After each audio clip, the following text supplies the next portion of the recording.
Okay. Channel is live. Hello and welcome to Watching 100 Movies. We're talking about the Guardians of the Galaxy series from Volume 1 to Volume 3. I'm Christiana Ellis, And I'm Mike Mateen. and my dog has suddenly, just now that I started talking, decided that he needs attention, but he'll get over it.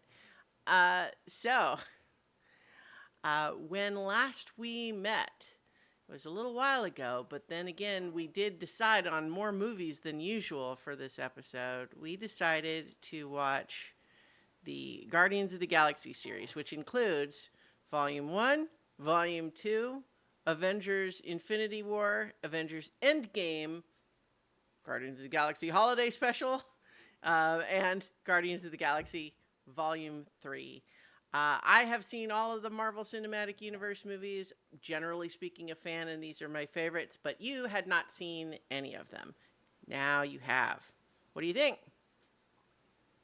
Um, I liked these movies. I It reinforced though why I don't necessarily enjoy the Marvel universe. I think you Mm-hmm. have to really into the universe just because I think it's cool for the people that like it, right? Mm-hmm. But that universe just isn't the place that I want to be immersed in all the time. And Fair. that's just so it's just a personal opinion. Yeah. It's nothing, it's never been about the quality of the movies. It's always felt kind of daunting, and this was a good kind of just a good way to kind of intro into it, Well, still see where some of the crossover is, but mm-hmm. you can watch these self-contained for the most part. Yeah. And I actually did that on purpose. I know you recommended that I watch was it Endgame or Infinity War that you said Well, was critical, was more critical, but well, I mean, they really both are. I mean, because they're it's part one and part two of a single story, really. right. So I learned what I needed to from that story to be able to understand what was happening in the Guardians of the Galaxy 3, but I did not watch them, or we would have been here and it would have been taking us for another month or two. Okay, well, so that's going to cut off some of the questions that I had. One which was just the experiment of what would it be like to watch those movies without having seen all of the others. I mean, So I made my own experiment, I guess, then, yeah. and communicate that, I mean, unfortunately. that's Yeah. that's fine. Obviously, I would rather go ahead and continue the conversation than stop or something. And I understand that it is certainly daunting. And I imagine, did you end up watching the holiday special? No. Okay, fair enough. So I will, but here's what I'll do though. Yeah. We can revisit this the next time. I will commit to watching those two movies after this conversation, and then we can kind of just do a I quick mean, follow up. if you want, I No, don't, I do. yeah, I am okay. interested in them. Mm-hmm. I didn't want to take this on any longer, and I knew Mm-hmm. it was just Right. So, this was a really good week for me to get it done and get fair, on sure. this podcast, Mm-hmm. just because we are in football season, which is where my bulk of my work happens. So But so one of the things, so I think one of the things that is interesting about approaching the Marvel Cinematic Universe this way is that it is a bit like comic books that frequently do cross over with each other, but it's also true that many comic book readers don't read every single tie in. yep. They pick the ones that have the characters they want to follow, and they just read those. And then maybe you read the big tie-in, the big crossover events because it's going to have things happen to your characters. And so, in some ways, it'll be interesting to talk about how it will feel in the arc of these movies, just talking about these characters, to have kind of skipped over what is simultaneously a really big pivotal moment for many of the characters, but also stuff that was not necessarily produced by the same creative team. Right. Which is not to say that James Gunn, who made Volume 1, 2, and 3, didn't have a say in some of what was happening. But because in some ways, a lot of the stuff happening in Avengers Infinity War and Endgame almost has more to do with the Guardians characters than any of the other Marvel characters, because of course Thanos is the big villain, and Thanos is, Gamora and Nebula's father. Right. And so dealing with all of that space stuff is kind of their whole thing. But so in any case, let's start at the beginning then. And I don't even mean just volume one. I mean, um, I think now you probably have a better understanding of why I was so sort of pleasantly bemused when you were talking about how much you enjoyed the Guardians of the Galaxy roller coaster, but then Yep. you were also saying, so there's the Chris Pratt character, and I guess he likes music. And you're like, yeah, it's kind of a thing. Yeah, Yeah, it definitely is. yeah, Yeah. and then the raccoon thing started talking. And why you laughed when I Yes, called it a so raccoon, because that's a thing too. well, Yeah. and not even just that, but just the idea that, oh yeah, the raccoon thing, because I mean, by volume three, I mean, he's practically the most developed character out of all of them. Yes. So, but I think if we rewind all the way back to when volume one first came out, I had been watching all of the Marvel movies as they came out, since, Iron Man and the Incredible Hulk kind of started it. Even though it was weird that Incredible Hulk kind of only got, I think, after the fact brought into canon. Like it wasn't clear when Iron Man came out that Incredible Hulk was supposed to also be in the same literal universe. But anyway, Right. that's not the point. So by the time that Guardians of the Galaxy came out, I'm seeing the trailers for it, and it looks fun, but it also is like, well, it seems like it's so different. It's not set on Earth. It's got all of these aliens in it. I don't know any of these characters. I mean, not that I had been a big fan, say, of Iron Man or Thor or whoever before, but I was kind of in a mood of saying, well, I'm going to go see it, but, it'll have to prove itself to me. But boy, it did. Yes. And not only did I really, really like it, even though I could, having seen it several times, there's a few things that I could maybe nitpick about it, but in the context of a movie that I broadly love. Um, but it also ended up having a really sort of intense personal connection for me Hmm. because it was the last movie I got to see with a friend of mine who only something like 6 weeks later died of cancer. Ooh. Yeah. And so that was really hard. But at the same time, we knew that he had cancer. We didn't necessarily know how much longer it was going to be.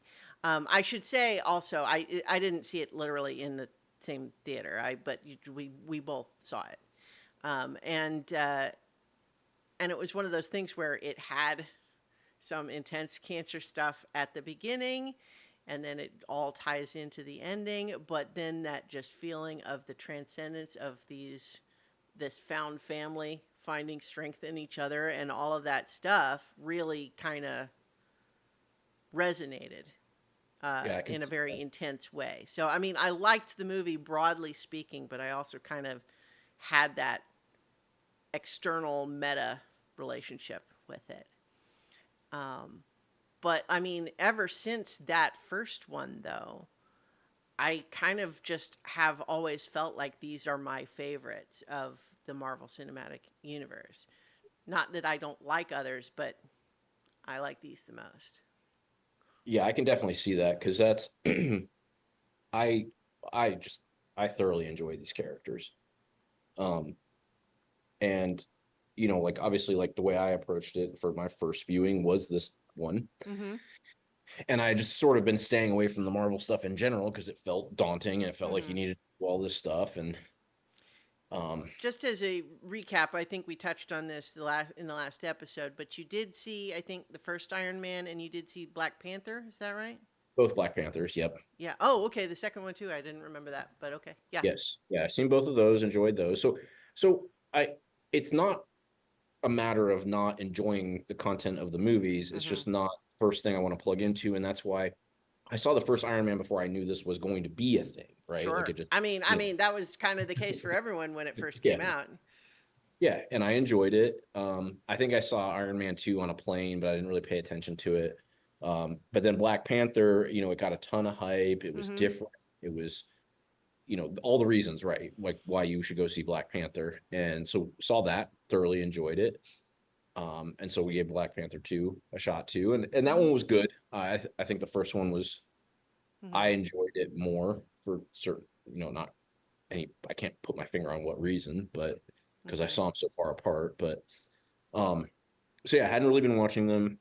Obviously, I enjoyed the ride, and what little I did see of the characters, because we had like that ride is so popular. I think I might have gone over this, right? Like you have Mm-hmm. to basically right now, because it had just reopened, you have to book a time and you have to go at that time, but then you don't really have to wait in line because there's no lines because you have to book a time. So you still go through all the Disney line prep stuff, and you can see they've built this whole like thing where there's different interactions with the characters and stuff like that. And they seemed mildly like funny and stuff like that, but we didn't really get to like spend time really seeing like what was going on. But it was just like, oh, okay. And then the characters kind of do an intro before you do the ride, and that's when the music thing starts. Mm-hmm. Um, and then the ride is just phenomenal, independent of being associated with the Guardians of the Galaxy. But it puts this really cool connection of like, okay, I can see this was fun, and it is a great ride, but it's got to be this popular, not just because of how good the roller coaster is, right? Like there's got to be an affinity for these characters, right? Mm-hmm. And so when you mentioned that we should watch it, and I checked with, because my wife Abby also hadn't been watching Marvel, she's seen the same ones I have, and she was like, I'd watch that, because she felt the same thing. We never even talked about it, but she felt the same thing of like, Mm-hmm. these people have so much affinity for this. Like there were people who ride that ride, like who have the season pass or whatever, and ride that ride every time they go, no matter what, right? And there are people who knew exactly how many songs were available, because you get a different song every time you ride. There's like 5 choices, and so they were talking about that, and like it's just like they're not that passionate because it's a fun roller coaster, Mm-hmm. right? And she felt the same way. So, and she was like, yeah, I'd watch that. Um, so we put it on and we were optimistic. So we were going at it with the optimism side of it, whereas you were saying the movie had to prove itself to you. It didn't Yeah. need to prove itself to me. Yeah, Mm-hmm. but yeah, we came at different places. Yeah, Sure. Well, I just to qualify, it had to prove itself to me within the context of a movie that I was still going to see on the opening weekend. So, there, fair. yeah. Yeah, good context. Yeah. Yeah. Um, and I mean, we thoroughly enjoyed it, right? Mm-hmm. Like watched it, and then I don't remember if one of us fell asleep. I think she fell asleep, and I said, "Do you want to wait to watch the rest of it tomorrow night, or do I just finish it?" And she's like, "No, I mean, I was liking what I was watching. I would like to watch the rest of it." So, I mean, those are good endorsements, right? Where she could have just been like, Mm-hmm. "Yeah, okay, you go ahead." If she wasn't loving it. Mm-hmm. And we watched it, and again, we both were like, "Okay, that was pretty good. Like, it's fun, And now, like, because it was like the first like movie like that we watched on our, like, we've now got a 4K TV, and Mm-hmm. so 4K content, like all the space stuff, like looks way cooler than, Yeah, Disney Plus has them looking pretty good. yeah, it looks really good. And then to your point, the characters are just so good. Mm-hmm. Like the the banter between them is funny, Yeah. but you can tell they love each other, like you call it, like the found family, right? Mm-hmm. Like they clearly care for each other, they clearly love each other, they're learning through situations together, through adversity, they're they grow closer as things happen, like there's a whole, I mean, it's a very good, like you could, if you were teaching a class on like team building, and the kind of forming, Mm-hmm. norming, storming, performing, like this movie is like literally out of a textbook, like an Mm-hmm. MBA textbook, right? Like, and you also said like Rocket, which is like I thought was going to be the hardest to relate to because he's like clearly just like he's computer animated, like he's Yeah. not, but he is the most relatable character, Mm-hmm. like not relatable, but most well developed, I think is what you said, and that's probably right. Well, certainly by the end, right? Like we get a lot of that. We get some in one, a lot more in two, but then three is basically all about him, right? Like he is more of a central character of three than Peter Quill is. Yes. But I mean, it's my dog is named Rocket. Now, I didn't precisely name him after Rocket Raccoon. That wasn't like the idea in my head, but it was not an association that displeased me. Right. No, I Um, mean he's funny, mhm, like, and honestly, like that's a tough character to get right for a number of reasons. mhm. One, he's not real, like he's just animated. Two, he's a smartass, like, and like you have to dial that right on the nose to not just Mhm. be like kind of a jerk that you sort of like to like, Mhm.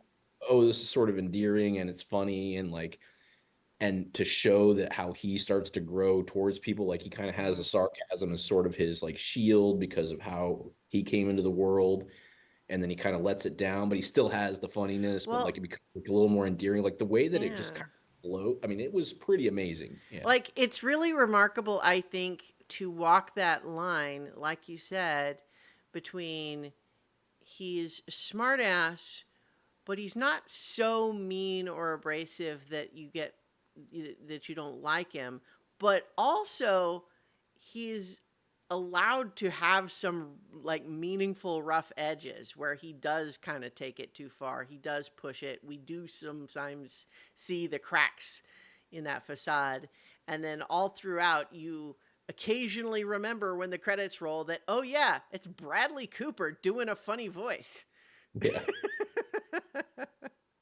Well, I mean, like, and I think that like the to that point right there, like the entire premise of the second movie is because he stole the damn batteries, Yeah. right? Like, Well, because that's he just certainly couldn't yeah. help himself. Yeah, Mhm. and it's like, and it's just like, but he's built enough credibility at that point that like, independent of like having that character right, you'd be like, why do they keep this guy around? He like, this is the whole reason that this is a problem, right? Mhm. Instead of rallying behind him, even though they know he did something stupid. Mhm.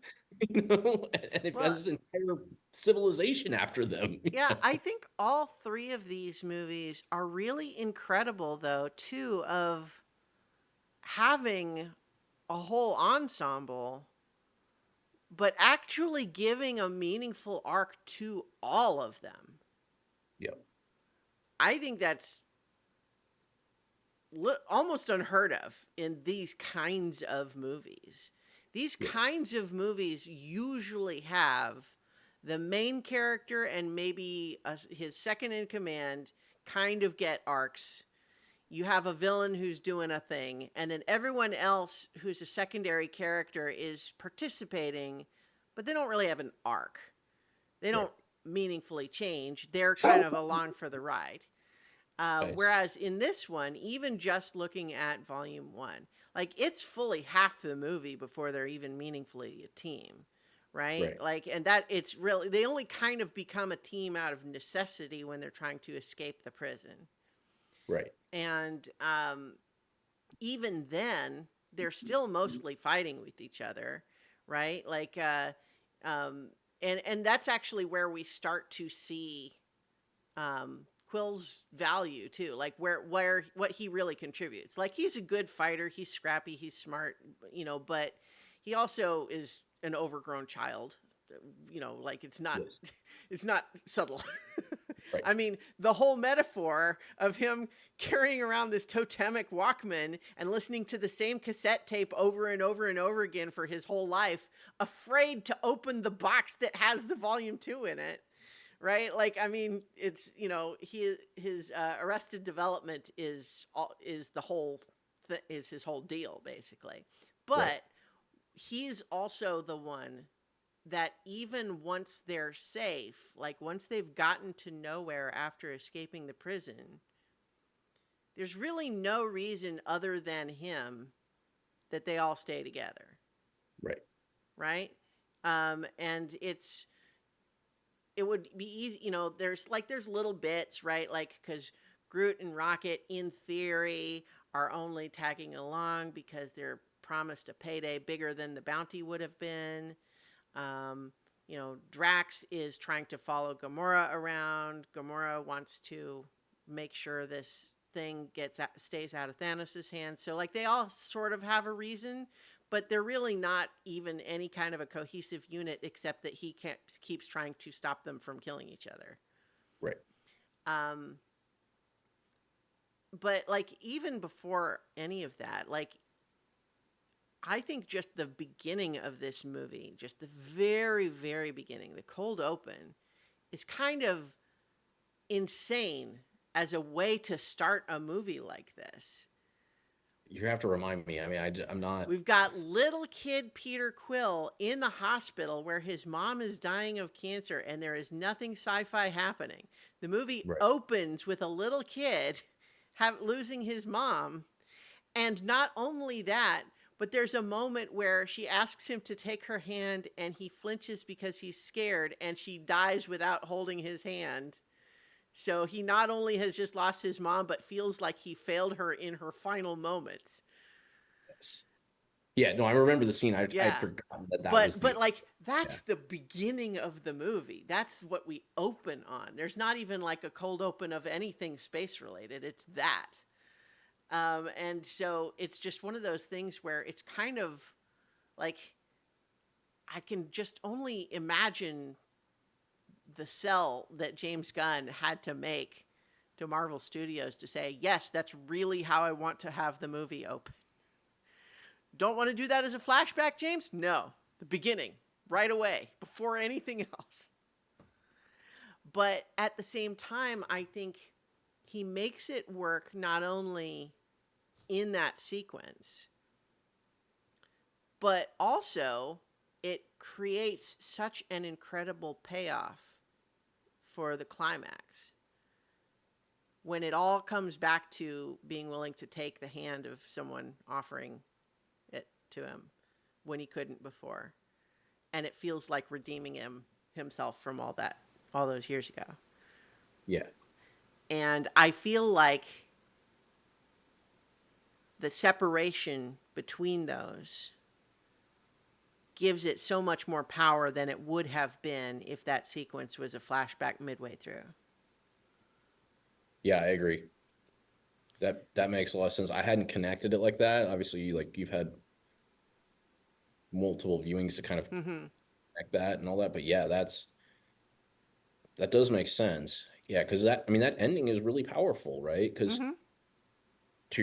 you said earlier, like they give reasons why outside of just like him rallying them, why they are all sticking together, but they don't truly bond until they actually have to bond to save the galaxy by holding each other's hands, right? Like, yeah, and it's just made so like it's not subtext, right? It's all just right there, literal. You've got an uncontrollable force that has been described as literally it is too powerful for a single person to even just touch it. And we got a seed of this early on, is like there was a tribe of mystics who thought that maybe the power could be shared among multiple people, but even they failed. But then, so it's kind of right there in the text of like, one person can't do it. Doesn't matter how cool they are. One person can't do it all by themselves. They need more than one. Although that kind of like, as we get into the whole Infinity War of it, there's a number of characters that are powerful enough to do it by themselves. Thanos has a glove with 6 of them. So, Exactly. but even still, he wears it as a glove. He's not holding it directly in his hand usually. But anyway, that's beside the point. Um, but I think anyone else making this movie opens with the scene where he's on the planet going in to steal the gem from the ruins, right? Right. I mean, that's sort of the much more normal, typical place you would open the movie. That's where we meet the character as he will appear now. But again, by opening it the way we do, we know how much this bravado we see in him has to be kind of this front. This is who that kid who experienced what we just saw grows up when he doesn't isn't ever actually forced to confront any of that trauma. But yeah, so in any case, that stuff's heavy, but at the same time, we also have him singing and dancing to "Come and Get Your Love" while he's jet booting through ruins and Indiana Jonesing ancient alien artifacts. Um, and it just becomes so silly and action packed after that, right? And Mhm. we get so many little joke bits. There's the whole bit of he comes across as just a funny guy, even when we're not really getting jokes per se. But and then there's the whole bit of he's trying to tell the Jimon Hansu character, it's like, oh, they might know me by Star Lord. Who? And Star Lord, man, it's like a nickname.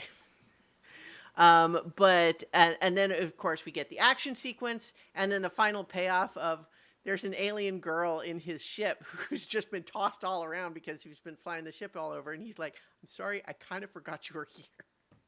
So he just did all of this with a girl that had stayed over in his ship, and he just forgot.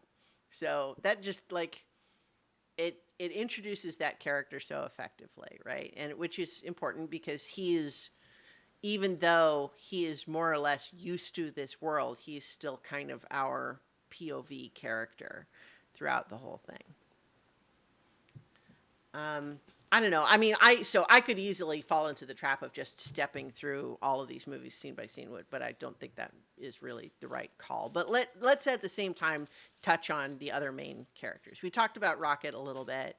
Yeah. Um, I think one of the really brilliant characterization moments for Rocket in just again illustrating how the movie is using all of these different tools to communicate this stuff, and it's like there's a lot of great dialogue and banter and everything. A lot of it is performance, but then there's also just those little moments of when they're having to change into the prison jumpsuits, and Peter just notices, look at all those weird little like cybernetic ports and bald patches on Rocket's back. Like, just you can't help but see all that and imagine like he's not just like that. Someone did that to him. Yep. And the movie doesn't really go any more into it than that, except like Rocket expresses some anxiety or inadequacy feelings when he's fighting with Drax in the bar later. Like I didn't ask to be made, Yeah. that stuff, and resenting being treated like vermin, that sort of thing. Um, but at the same time, like even though it's kind of this sort of a clusterfuck of how they all end up getting sent to prison in the first place, he's like they don't escape without Rocket, right? Like everyone kind of contributes, but they're following Rocket's plan. He's the one Right. that actually has a way to get out. Everyone else, like Drax maybe kills a whole lot of people before he's eventually subdued again. Gamora probably the same. But like, do they actually escape? No, not without Rocket. Right. Well, and that's the part, like I mean, I sort of made the joke about like, the group, the team building adage of Mm-hmm. like forming, storming, norming, you know, performing. This is the forming part, right? Like Mm-hmm. where you're learning what everybody's capabilities are and how you kind of have to like use everybody together, right? Mm-hmm. And then, the storming is the part where they're like fighting and want to kill each other and all that kind of stuff before Mm-hmm. it sort of settles into the norm. And then the performing is obviously the end. But it's yeah, it's a great scene because it's exciting Mm-hmm. and it's just laying this foundation of like what everybody brings to the team, right? Like they all have to do like it's Rocket's plan, but Mm-hmm. he needs all of them because they all form a part of his plan to Mm-hmm. some extent, right? Yeah. And it's just it, I thought that particular scene was one of the best in all of the three movies, just because of it's it's funny, Mm-hmm. it's heightened, it's it's clearly critical, even when you haven't seen the rest of the movies, to like understanding who they all are and how they Mm-hmm. all kind of fit together and like what their buttons are, what their skills are. Like it manages to package all of that into like a really cool action scene. Mm-hmm. You don't need a lot of exposition. Like it just all kind of, and yes, it's whatever little groundwork he laid before and what he does after all matter, but like Mm-hmm. the exposition that is achieved in a 10-minute escape scene is pretty unreal, Mm-hmm. you know. So to just make a brief Dungeons and Dragons analogy here, to uh, segue us to one of our next major characters, is that sometimes when you're running a game of Dungeons and Dragons, the players can get stuck trying to decide what's the best possible plan, and they don't want anything to go wrong, so they take a lot of time trying to say, well, should we do this, should we do this, and it can end up really dragging out. And sometimes when you're running a game, what you really want is for there to be one player who's just going to say enough talking and kick down the door. Right. um, so case in point, with this prison sequence, Rocket's explaining the plan, and just as he's saying, but the battery, we gotta get that last. Just as Groot has been saying, oh, I saw that thing, I'll just go grab it. And so just kicking it off instead of saying, okay, we're just going to sit here and explain the whole plan from start to finish. No, we have to do it right now. Let's just go ahead and keep the plot moving along. Can you So, hear him? no. No, he's crying. I think the neighbor's dog is playing out Oh, in the okay. front thing. So let me go shut the window. Sure. Blue. Yep. Yep. That goose. Goose. Well, you're okay. You don't need to cry. You don't need to cry. Goose. You're fine. You get some water. You're okay. Don't bust in the bathroom. Blue. Sometimes you just, you need someone to tell you it's okay. Man, yeah, don't get a coonhound unless you're prepared for all of this. They're a handful. Hey, buddy, I know you're a handful, but you're so pretty and soft. Yeah. So, in any case, Yes, you need somebody to kick it off. well, But yeah. that's a great point. If that's good Mhm. exposition on Groot too, of Yeah. like, yeah, Yeah. He's helping. He's not the quickest, but he's strong and he's helpful, and he's like, um I think one of the interesting things about Groot, uh, in addition, like, first of all, there's the gimmick of him only ever saying, "I am Groot," yeah, which becomes kind of a neat through line over the course of the three movies, paying off finally when we can finally understand him in Volume 3. Um, but the the idea that he is, the big tough muscle that Rocket uses as protection, but we see that despite being powerful, he's kind of just a gentle giant type, right? Yep. And he's wants to defend his friends, but he doesn't really ever want to hurt anybody otherwise. He's not ever aggressive. He's just, you know, he's doing what he needs to do to help out his friends. And we just get to see him and of course in later in this movie we see him being willing to sacrifice himself in order to protect everybody else when the ship is crashing. And I think it is one of the things that I really like about these movies. It's a sign of taking the characters seriously, that even though they end up saving a branch and we get Groot in the later movies, it's clear that is a new Groot. It is not the same Groot. It's he doesn't remember the same things. He is a new character, but he Right. came from the old character, and so there's a continuity, but it is taking it seriously and not just saying, "Oh, actually, he's fine, really." Yeah. And I like that they take that seriously. I think that's something that James Gunn does really well in a lot of his work, is that even when he's telling these really heightened stories about space magic and aliens and stuff like that, he really is willing to take the comic booky stuff seriously. Which there's a lot of humor, but he's also saying like, but these characters feel real, like and I think that's really good. Yeah, I like that too. Hmm. And it and then he also, but he's like, the balance of like the fun and the serious, like it's just so good. Like to the Hmm. point about Groot, like it's hilarious. Like the baby Groot or whatever you want to Hmm. call him, the little one in the second movie, Yeah. and even like the way it plays off of like Blue, the the whole point about like Peter felt like he was only kept Blue. He was only kept around because he was small enough to steal stuff, right? Hmm. Like, and then they get to the end, and it's like, we need, if only we had somebody who was small enough to crawl through. And then they're like, oh, we got the baby group, but Hmm. they can't trust him because he he doesn't follow directions well. Yeah.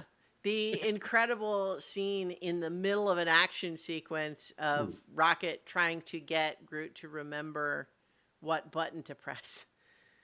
Yeah, And it's just and kind of then he like, eventually just hey, does hey like the thing Quill, with the do you battery, have? he just grabs it and goes. Yeah, Yeah, it's like, hey Quill, do you have any tape? I'm gonna put tape over the death button. It's like, why would I have tape? If anyone would have tape, you'd have tape. you have tape. You're right, I do have tape, but it's on the ship. Yeah. Um, yeah. So in any case, Groot though, yeah, gets this fun arc over the course of the story, even though we get to have him make a meaningful sacrifice here in this first one. And again, like just in the sense of taking that stuff seriously, like we see Rocket at the end where like he's devastated. And yet he's devastated in such a way that he has started to recognize, now that he's made this found family connection, he's willing to let Drax pet his ears. Right. Like we see him flinch at first, but then maybe it's okay, and we can just imagine how that would have been impossible for him for when we saw him at the beginning of the movie. But he's understood now. He's been able to recognize that it's coming from a good place, and maybe it's okay to let that in, even though obviously he has to go on his own journey over the course of the next two movies to kind of keep going down that path. Um, but so let's just kind of finish rounding out the main cast here. So we've also got Drax, aka Drax the Destroyer, played by Dave Bautista. One last thing on Groot. I don't know if you knew this part, but Vin Diesel is the voice of Groot. So all of those different I am Groots is Vin Diesel. That's funny, I didn't. Yeah. Blue. So we've also got Drax played by Dave Bautista, who I think is really funny, but he is also the character, like the few moments where in these movies there's a joke that really kind of clunks for me, it's always him. Um, in particular, there's one line in Volume 1 where he calls Gamora a green whore, and I just feel like that doesn't sound like the word he would use. Like, even if the whole point of the scene is that he's blunt and he doesn't, ever, you know, couch his words and try to say things diplomatically, even though, like, but why is that the word he would use? It doesn't Right. make any sense to me, and it feels provocative in a way that's distasteful to me. Like, it's not a huge deal. I think the character broadly works, but it just feels like the few places in these movies that bother me, and I'm not blaming Dave Bautista for this. It's all James Gunn putting those words in his mouth. Yes. But at the same time, it's like that those are the only parts that I really kind of have any trouble with at all in these movies.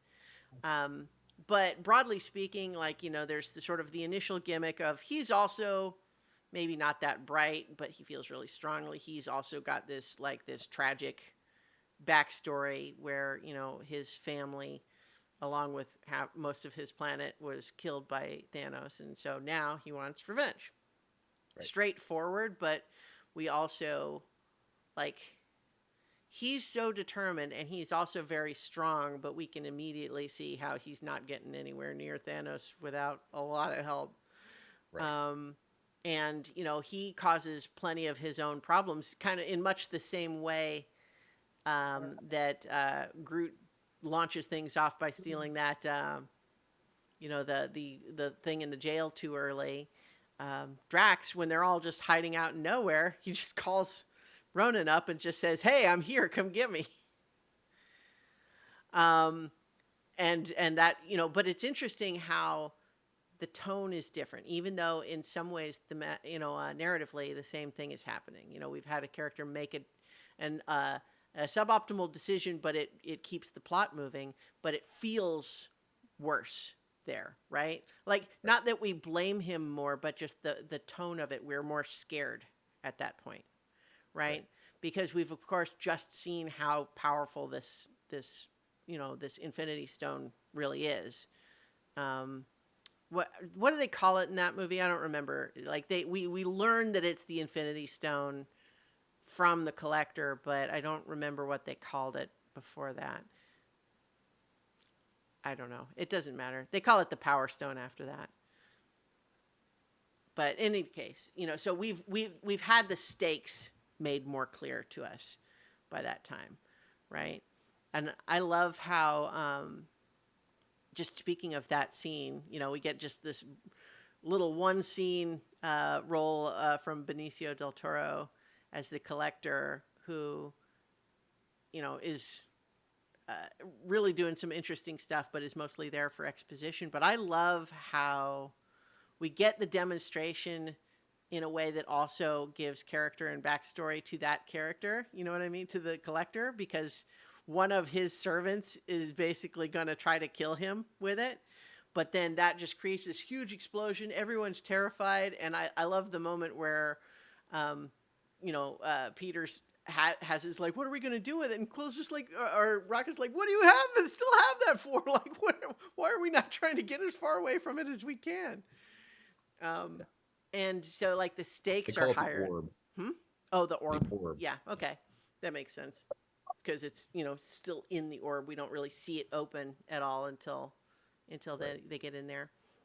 But, so Drax he is also the one, and this certainly continues throughout, who really doesn't listen to any instructions given to him. He is very straightforward and uncompromising in providing his opinion on any given situation, and also the gimmick that his people don't understand metaphors.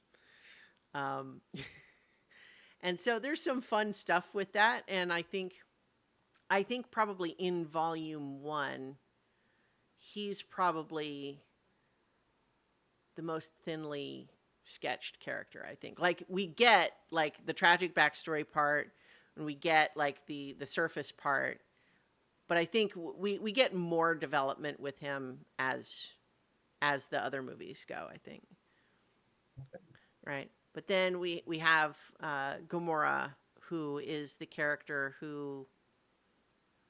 So here's a question for you. Watching it for the first time, was it just like transparently obvious to you that she was going to join the team and be a good guy, like from the beginning? Or did you suspect that maybe she was still working for the bad guys for a while? No, because I think it's been around long enough that like I've seen enough posters and things that Okay. Yeah. stuff It's is just, getting it was on. clear that she's part of the She's team. part of the team, Yeah. yes. Okay. Fair enough. Just because, certainly when they're at the jail, like part of where she's in trouble is it's interesting. I think the exposition of that, of it's like when they get there to the jail, Peter's realizing how many of the prisoners want to kill her because of what her father Thanos did and that she worked for him. And so it's like, oh, geez, what's going on with her? But we've already kind of seen her talk about wanting to betray. But like when she says that, I feel like watching it for the first time, I wondered. I knew she was going to probably eventually become part of the team, but saying she wanted to betray him also felt like the sort of thing that you might say in that situation, even if it wasn't true, right? Right. Um, but in any case, we have, I think, a very nice.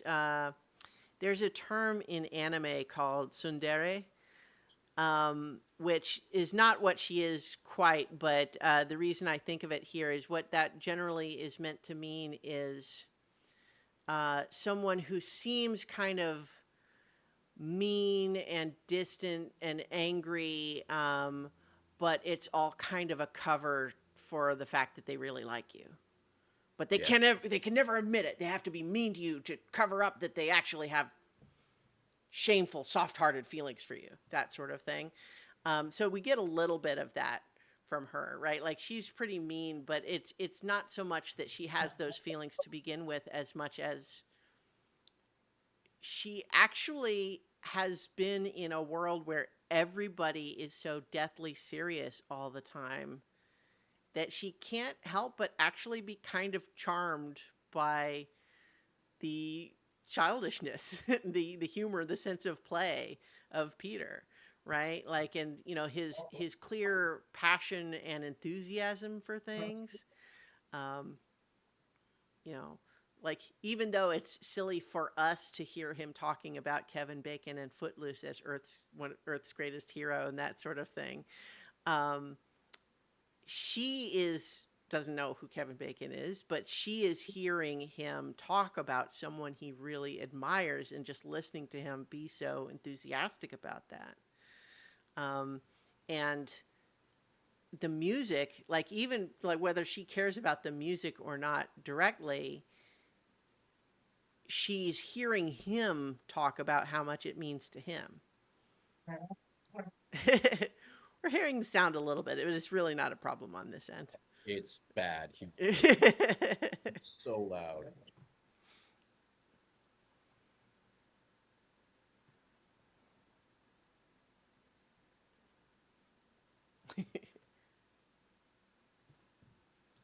Yeah, so couple of dogs playing if you're not watching the video, folks. Making dogs playing noises. And one's a coonhound, so he's bad. Oh, no, stop. Oh, for Pete's sake. Hopefully that didn't mess something up.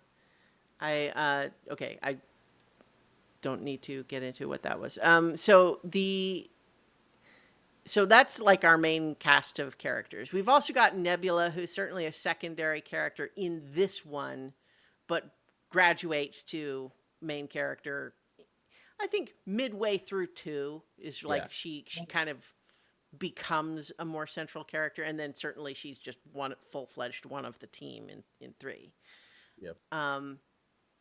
And we so I think the dynamic between Gamora and Nebula is fun. I think it's interesting. I think it's a relationship that we don't actually get to see very often in this kind of movie. The idea of like sisters, Right. and this idea that they have both of them been sort of raised to be this super tough badass, no one can hurt them sort of thing, ultra competitive against each other. And yet, kind of neither of them wants it that way. And yet, both of them have been raised in such a way that to admit that they don't want it that way would be to show weakness, which is the last thing that they can ever do. Right. And so we see in even in volume 1 Gamora trying to say like, I've changed my mind about helping Thanos with his plan. Won't you help me? It's, instead of trying to use this as a way to finally beat me, won't you help what I'm doing? And we don't ever see Nebula really like change her mind, but we get only just the barest hint that maybe she heard the words and will think about them later, but mostly she just flees and escapes. Yeah. And then shows up later to like in volume 2, her arc is basically, you made me feel complicated things, and so now I have to kill you. Yeah. But so I guess that's kind of touched on all of our main characters, excepting of course that we meet we get more of like Yondu, and we meet Mantis in volume 2, but I'm not sure this is necessarily the most efficient way to go through all of these movies. But now that we've kind of just touched on like the main characters, do you want to talk more like, well, like what are the through lines, either moments within each individual movie, or like what were the through lines of the whole arc that really kind of resonated with you? So, I mean, I already talked about what I think was one of my favorite scenes, which was the prison scene, Mm-hmm.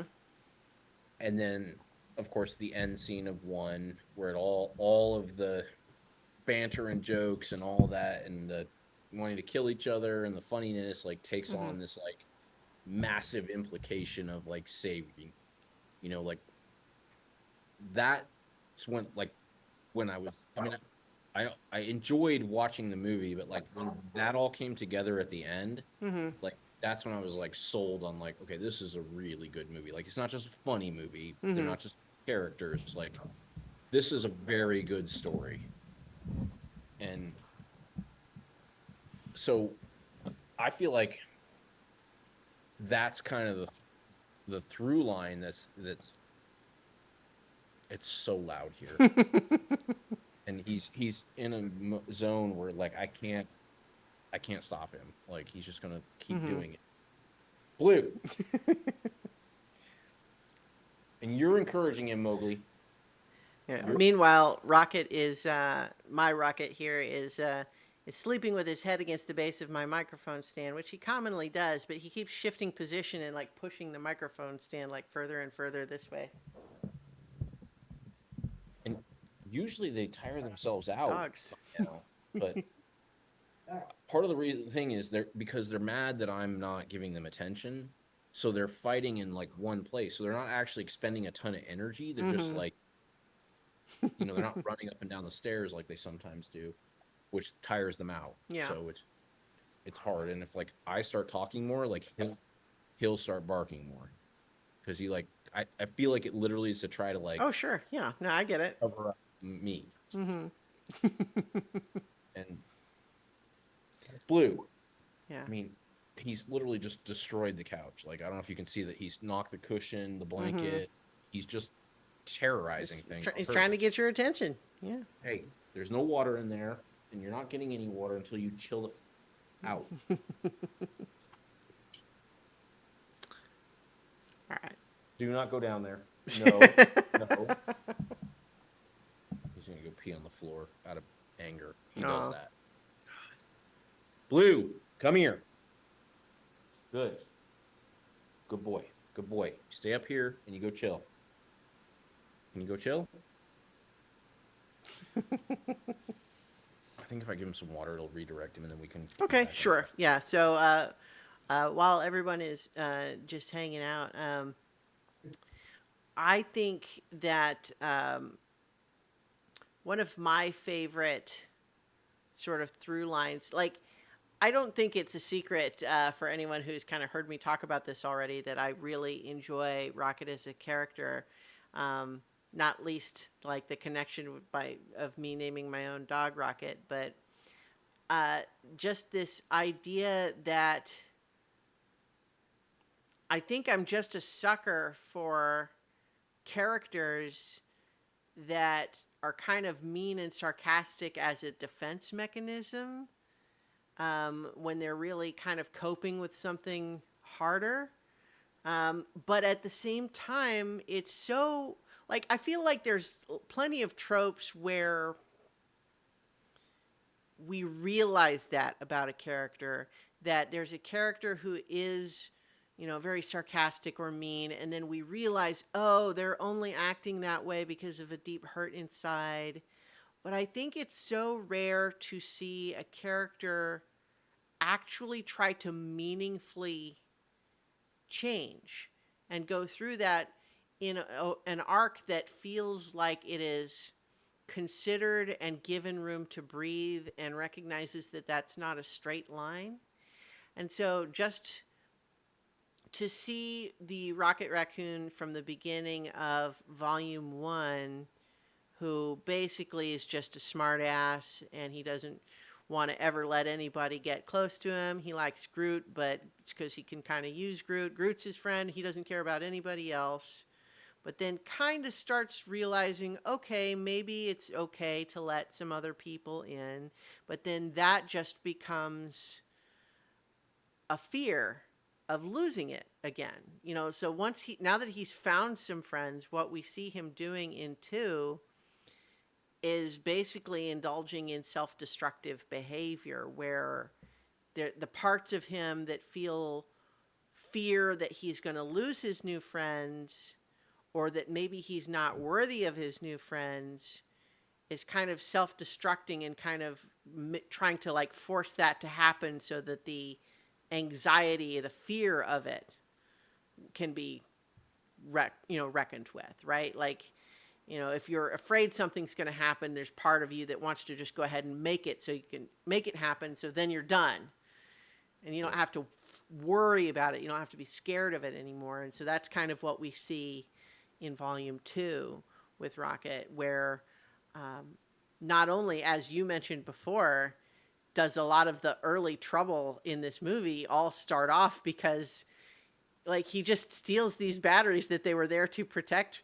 for no reason. He doesn't need them for anything. He just kind of thinks it would be funny, and he thinks that the sovereign queen is, she's snooty, so he's just gonna steal those batteries. But he's not even like really being careful about it, and everyone like rightly calls him. It's like, why did you do that?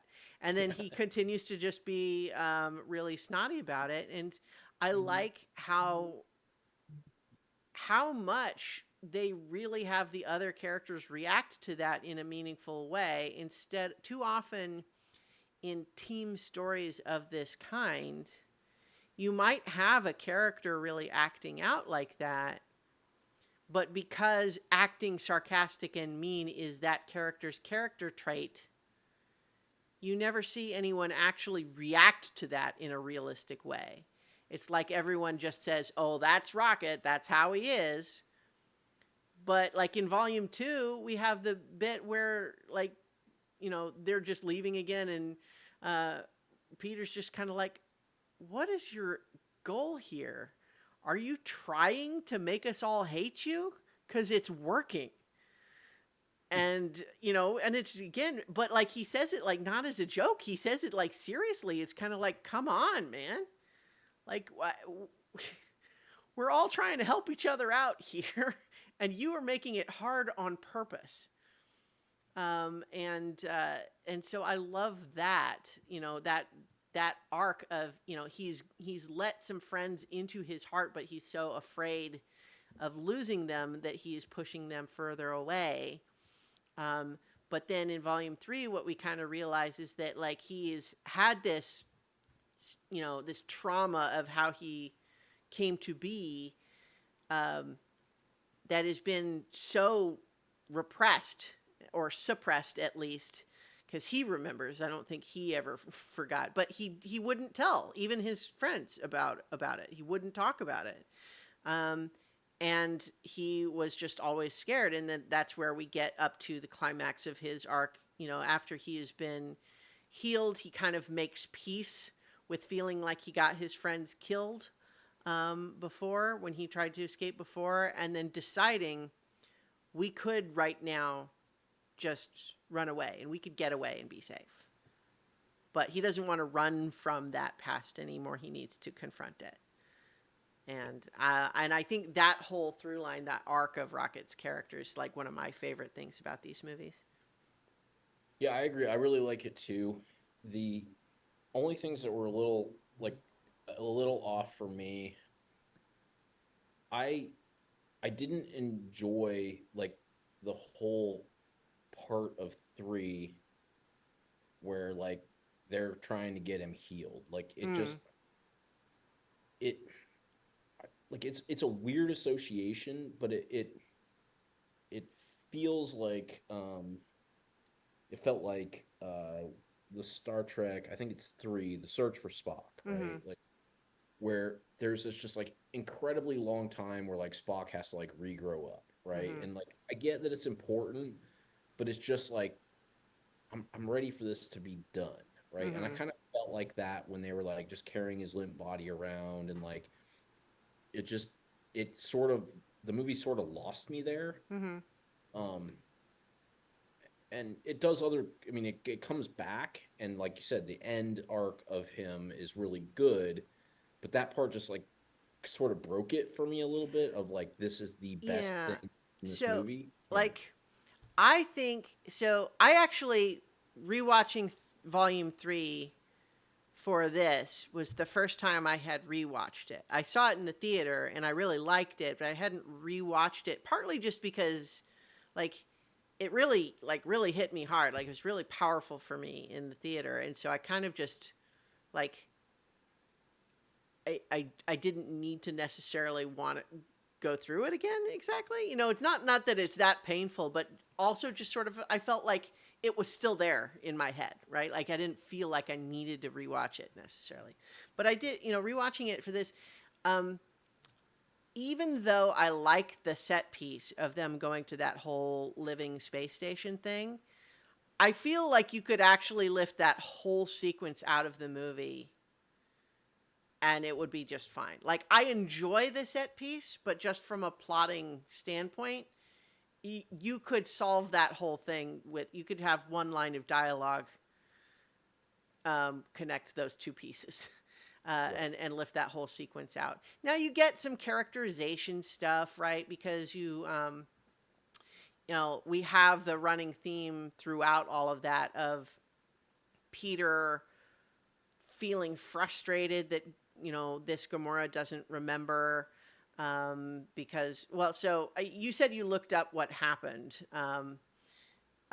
Like you want to give a short version of like what you read, so or I just I'm interested in like what your perception of it was.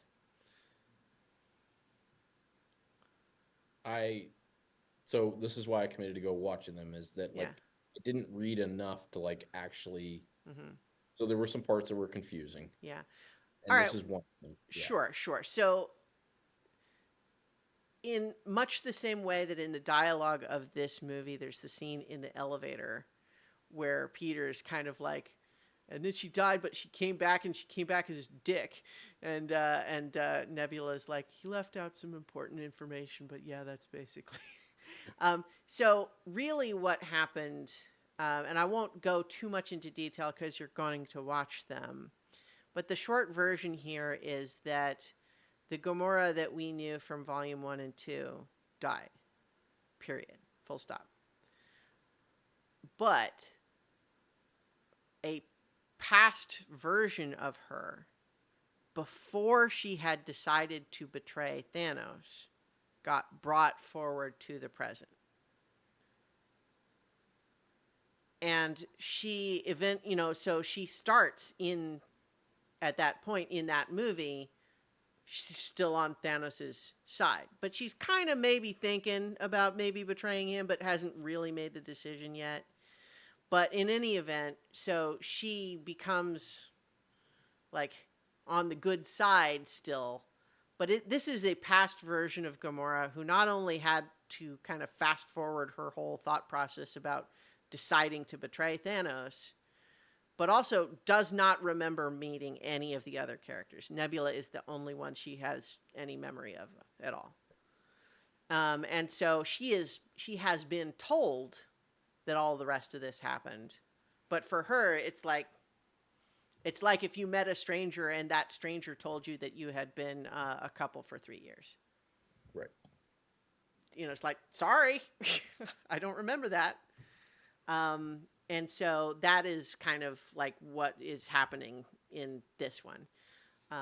And so obviously Quill is having a hard time with that, not least because there's more to how that all goes down in Infinity War that I won't Yeah. spoil, but I mean, I there's. think that all makes sense because, Mhm, and it's part of why, like, again, why I did commit to going to watch those is because, like, yeah, broad strokes of what happened, like, I mhm, know, but, like, it's not like I, like, went and looked up, like, what exactly do you need to know to watch Guardians of the Galaxy 3, mhm, right?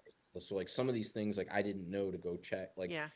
and it did leave me a little bit, and this comes back to my earlier point of, like, what part of the reason I don't necessarily like getting the Marvel universe is like, yeah, I could enjoy the third Mhm, movie, but it wasn't as good for me as the first two mhm, because it felt like it just required knowing things that I just didn't know, even when I yeah. tried to know them, Mhm, right?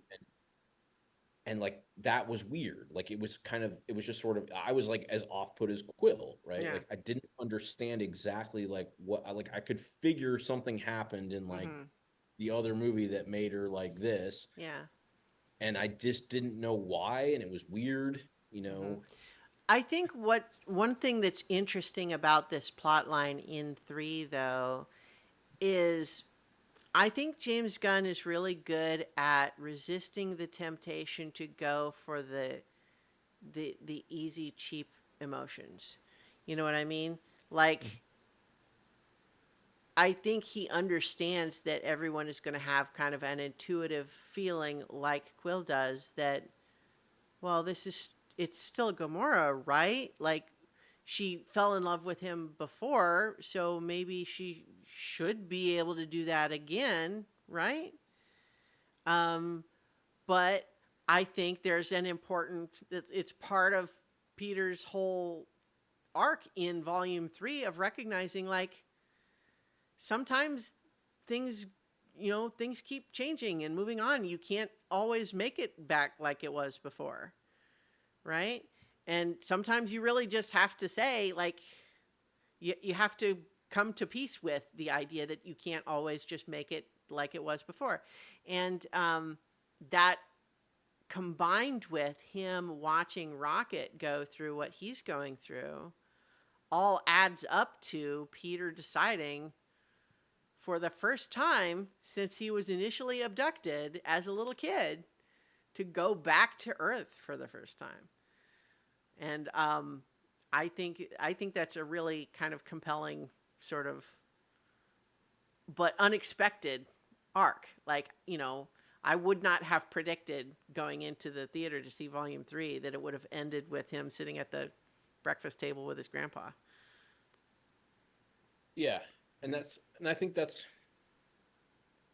one of the just sort of interesting things about Volume 3 is that like it just the whole thing felt heavier, and I Mm-hmm. get why, and I feel like it didn't resonate with me enough because I didn't have all the other experience, Yeah. and so it was still fine, but I liked 1 and 2 way better, Mm-hmm. and because I liked more of the self-contained, like ragtag team that was done in a way like we've talked about a couple of times, Mm-hmm. better and more clever and more real than usual, Mm-hmm. right? Like it's not like you just sort of, oh, that's Rocket, right? Like the fact that they're confronting each other, that Mm-hmm. they're working together, that they're, it just, that was the fun part for me, Mm-hmm. was like watching all of that. And also really cool action sequences. Mm-hmm. Like it does have those. Mm-hmm. And I thought another fun thing that I just wanted, like, because you mentioned earlier, I was going to say it then, but you kind of like kept on your thought, and I didn't want to break it. Sure, go ahead. Like, I think it's hilarious that like he's talking about like Footloose and like Kevin Bacon as his hero, Mm-hmm. and then Kurt Russell's his dad Yeah. or whatever. Not really, but Yeah, or yes, right. really, Well, yeah, Kurt Russell plays his dad. Yeah. yeah. Kurt Russell is his dad. Yeah, yeah, yeah, Mm-hmm. yeah. That's not who abducted him. Sorry, that Well, was his but he actual does dad. briefly take the shape of David Hasselhoff. Yes. Mm-hmm. And so like just going back to like that, like it's silly, Mm-hmm. but not so silly to detract from the story. Like Yeah. he really hit an odd balance that Mm-hmm. like you don't see a lot, right? Like of all of these things about, like we talked about, Rocket is a sarcastic character, and like just every character sort of like trope Mm-hmm. isn't really just a trope. Like they're truly way more developed in that. And the way they form as a team is way more developed than just how a normal movie would show people form as a team. And then you pack in the way that it's done through funny moments, serious moments, action-packed moments, Mm-hmm. cool space battles. Like the it's weaved together in a way that's just sort of genius, Yeah. I think James Gunn is an incredible writer and director for all of these things. I think he's just remarkable.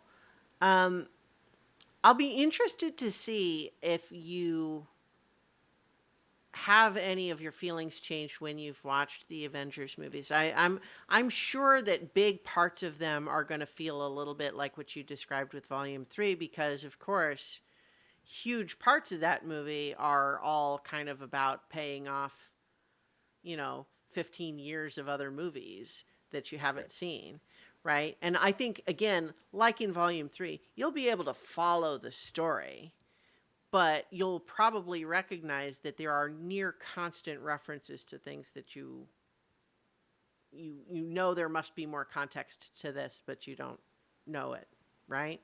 And I think in a lot of cases they kind of cover it. You'll be able to follow it, but there's going to just be a lot of that for all of these other characters.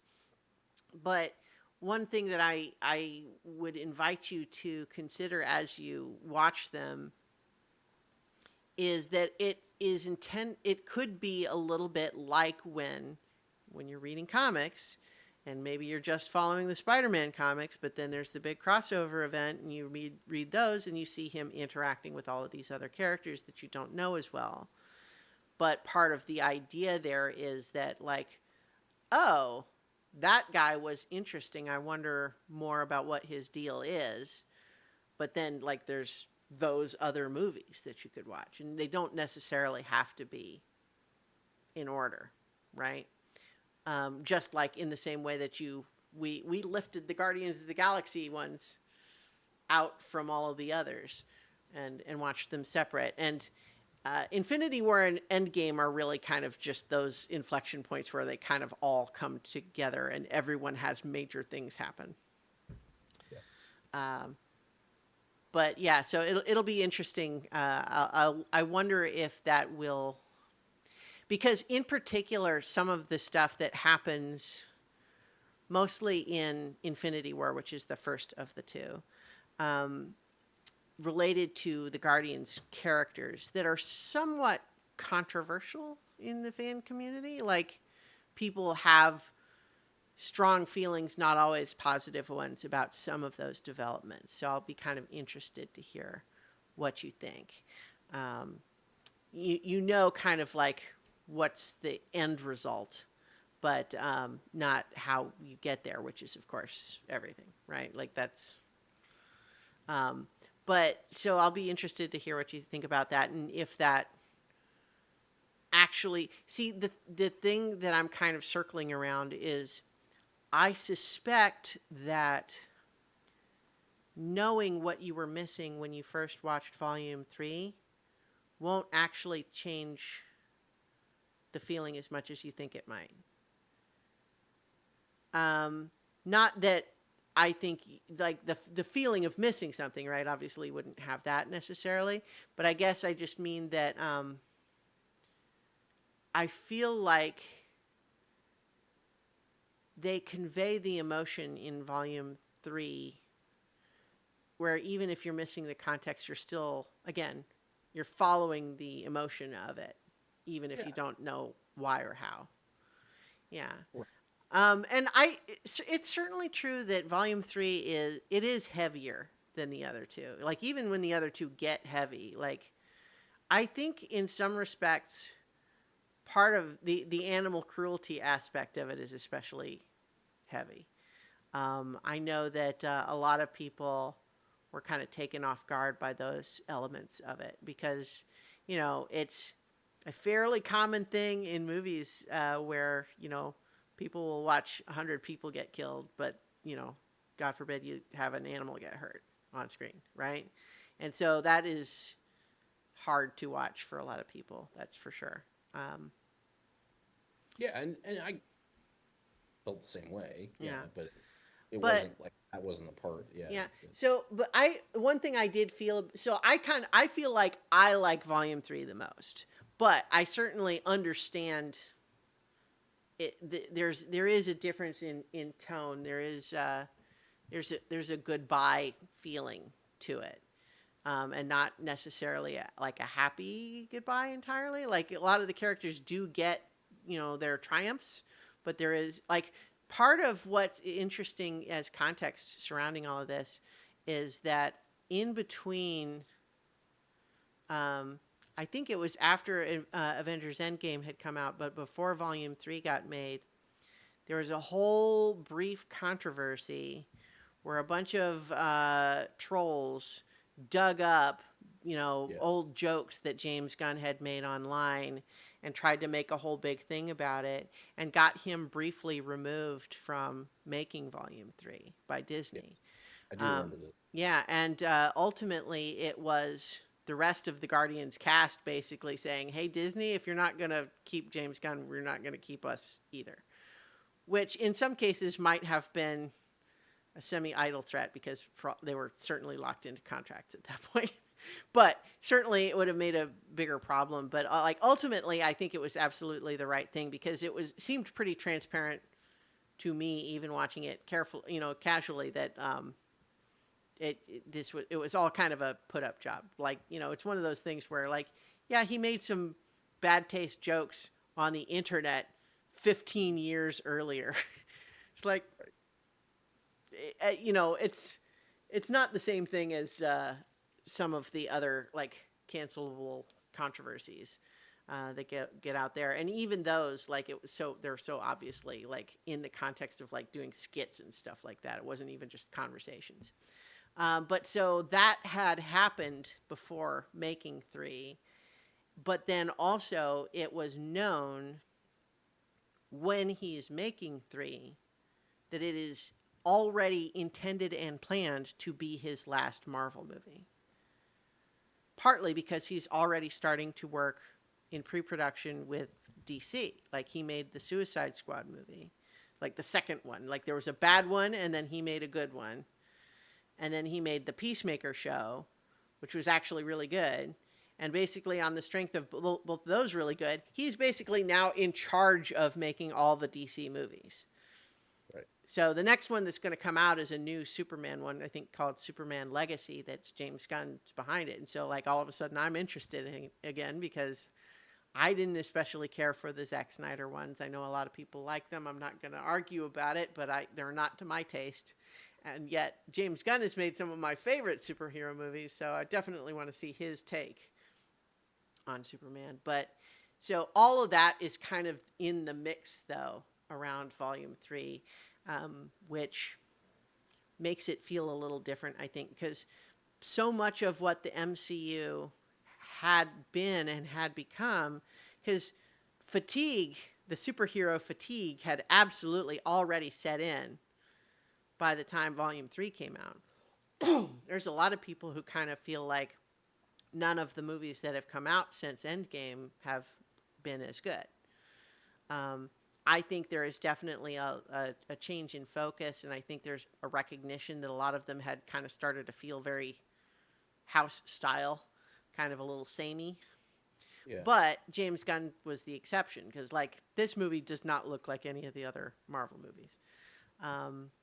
And I like it, but it also sort of feels, in context, it feels like a goodbye to the Marvel Cinematic Universe. That makes sense. Yeah. That makes a lot of sense. Mm-hmm. So. I mean, not least because you have several characters literally ending the movie by deciding they're going to leave, leave and go do something else.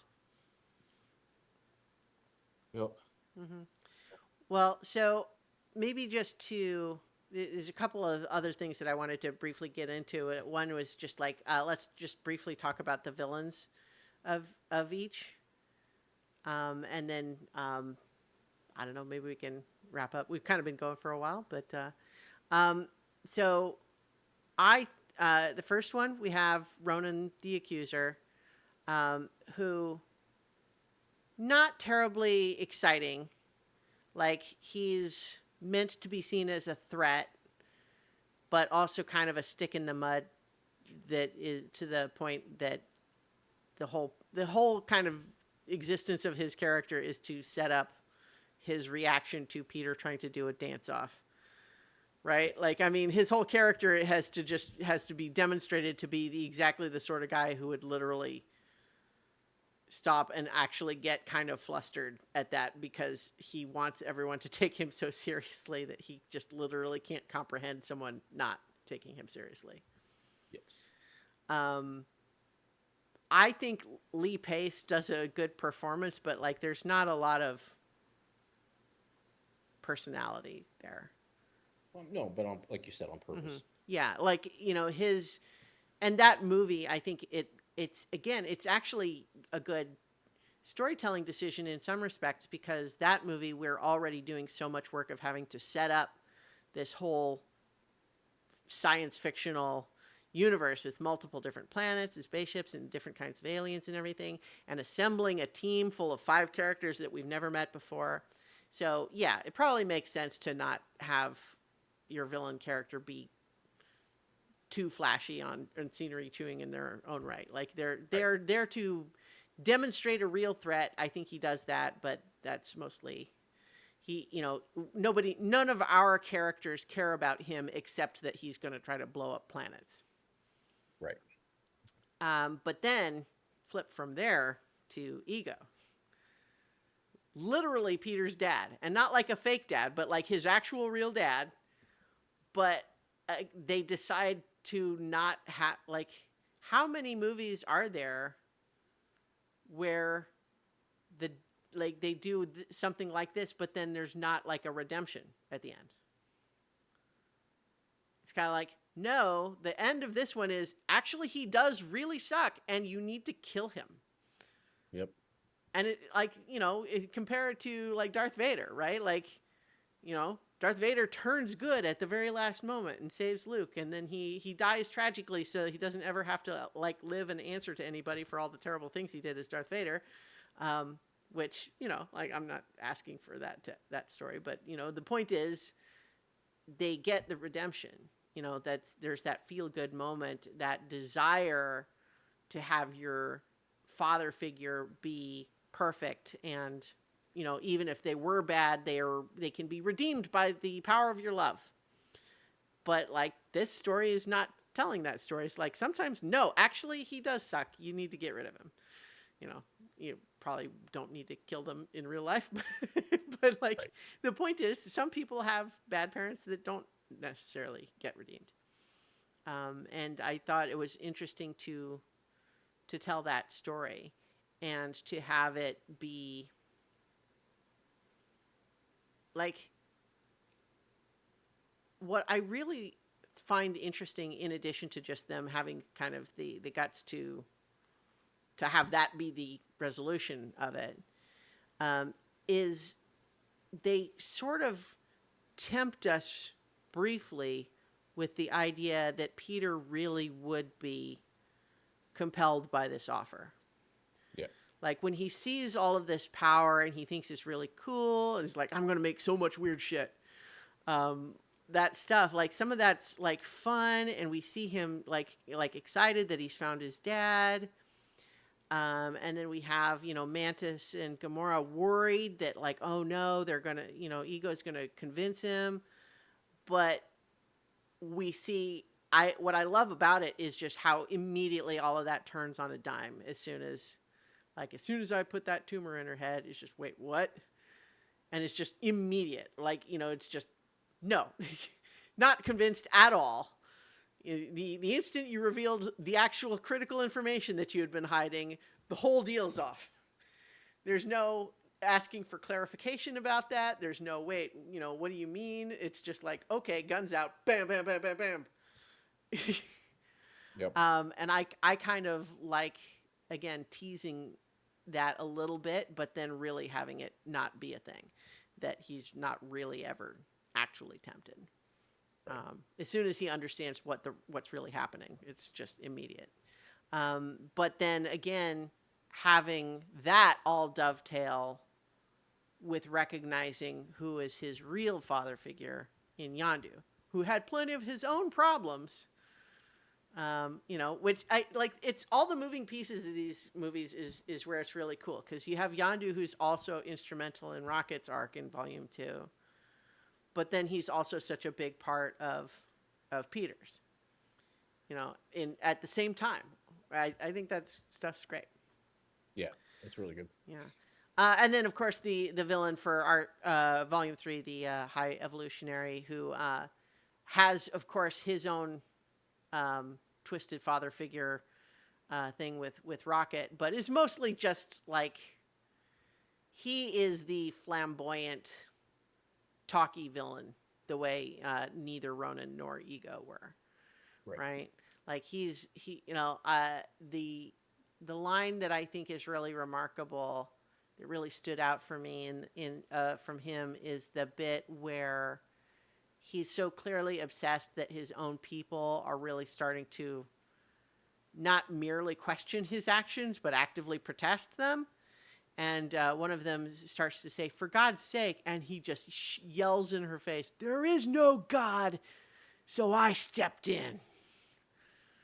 And I was just like, that's a good line. That's a good villain line.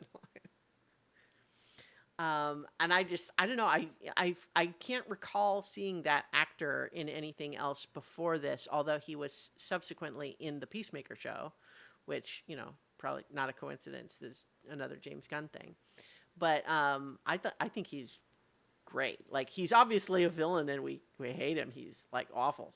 But he's awful and scary in an interesting way that's very different than, say, Ego or Ronan were. And really, I don't think any of the other Marvel movies have had a villain like him that acts like that. Because, even Loki might be maybe the closest, but even then, Loki is very, never ever wants to let the Regal Imperious mode slip. Right. Whereas High Evolutionary is like, he's, like even in Rocket's flashbacks, we have the scenes where like he shows up to the cages drunk because it's like, hey, that thing you said actually worked, and I'm kind of like grateful that it worked, but also pissed off that you thought of it when I didn't. And why is it that you were able to think of that? Like how did that happen? And that I think so. I think he's a really cool villain.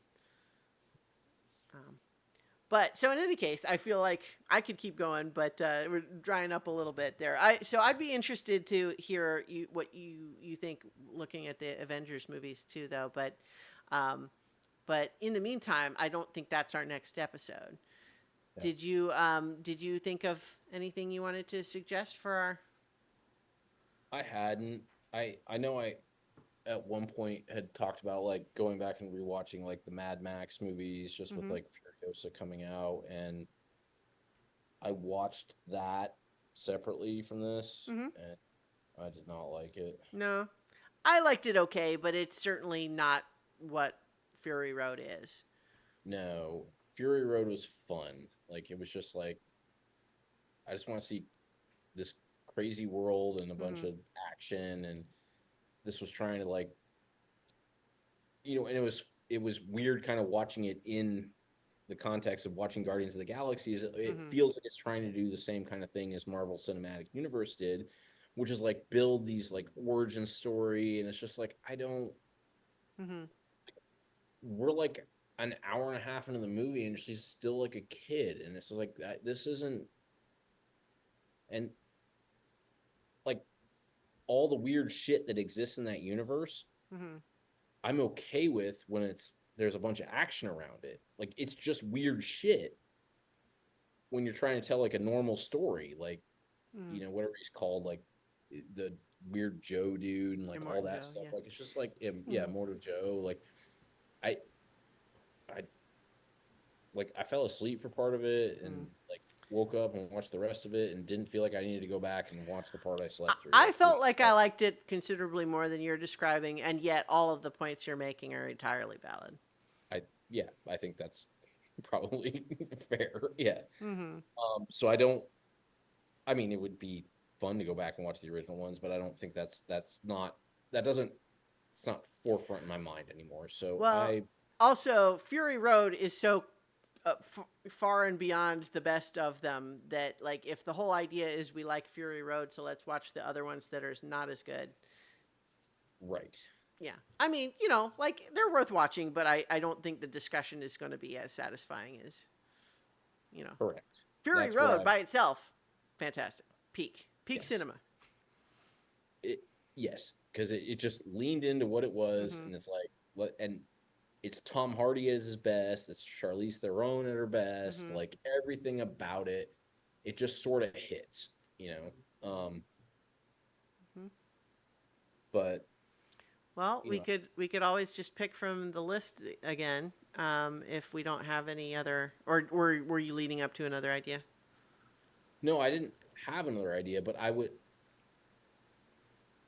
feel like I want to watch something like and I mean the list could get us there, but I feel like we've looked at that list a lot. Like Mm-hmm. just something more kind of classic. Like Yeah. I don't know what that means to me. Just like comforting, like Hmm. like in the way that Fury Road is like comforting, even though it's not a Yeah. No, comfort I get movie. you. Like it's like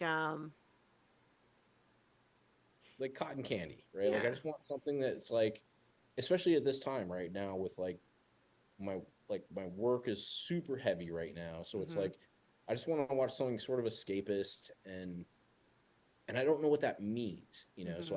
I hadn't put that together. Hmm. Hmm. Hmm. So what about some like animated? Or are you thinking classic, like black and white old Hollywood? I could do that. I could do animated. I could do. Oh, you know what?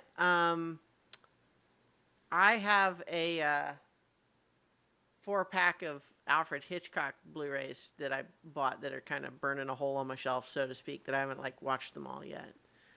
I could definitely go back and watch some Hitchcock. Yeah, Yeah, I mean, that, obviously that, we've covered a lot of Hitchcock on the original list, but I think one of the things that I've commented on before is that, like, I think one of the things that's sort of remarkable about Hitchcock is that you could have 5 different Hitchcock fans name their 5 favorite movies and end up with 25 movies on a list, yep. right? It's like, oh, hang on. I was trying to find the list of the ones that we've done just to make sure we don't actually literally double up.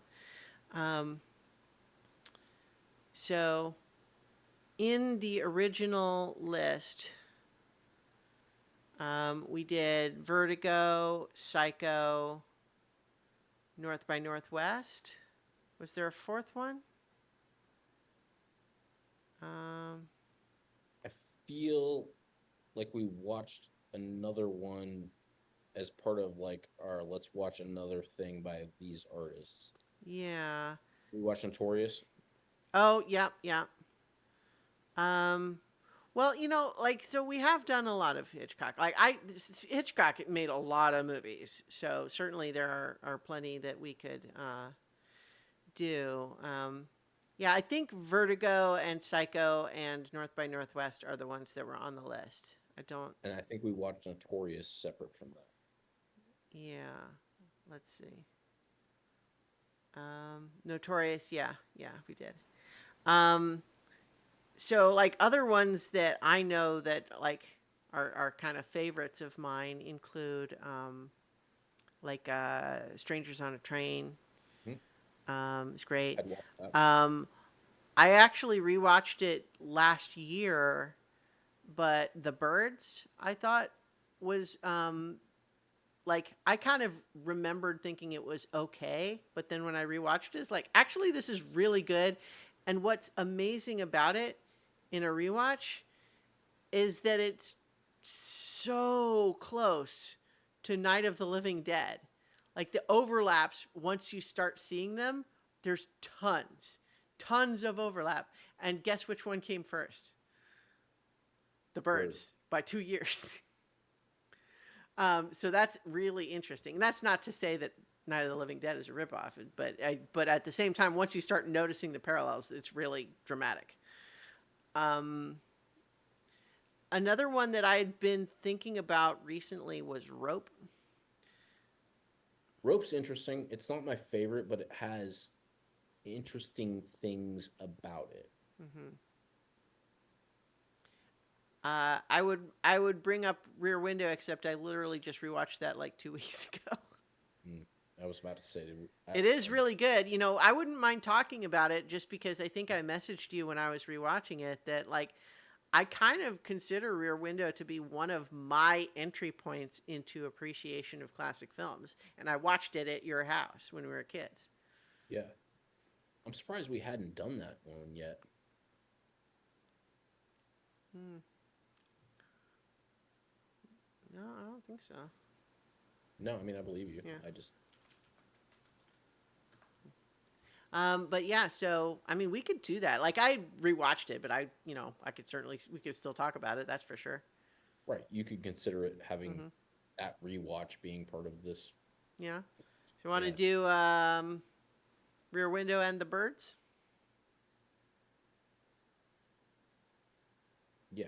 All right. Those I are do like fun. Those are Sure. all right. Cool. So for next episode, then we'll tune back in for brief update on if you've managed to watch the Avengers movies and what you think about jumping into the deep end there. Um, but also Rear Window and The Birds by Alfred Hitchcock. So thanks for listening, everyone. And while we're gone, watch good movies. Watch good movie.